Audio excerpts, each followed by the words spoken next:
চন্দ্র তৃতীয় কিন্তু খুব একটা ভালো যোগ নয়।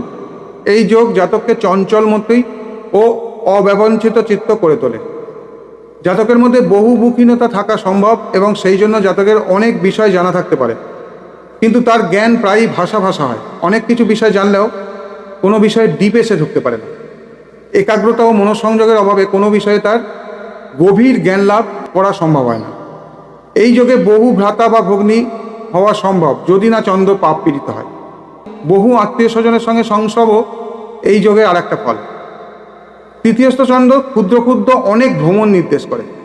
চন্দ্র তৃতীয় স্থানে পাপের ক্ষেত্রে থাকলে সেই জাতক সুখী, গুণী, কাব্যে আকর্ষণ ও ধনবান হয়। কল্যাণ বর্মার মতে ওই চন্দ্র বলবান হয়ে ধনভাবে থাকলে মানুষের উত্তম সুখ লাভ হয়।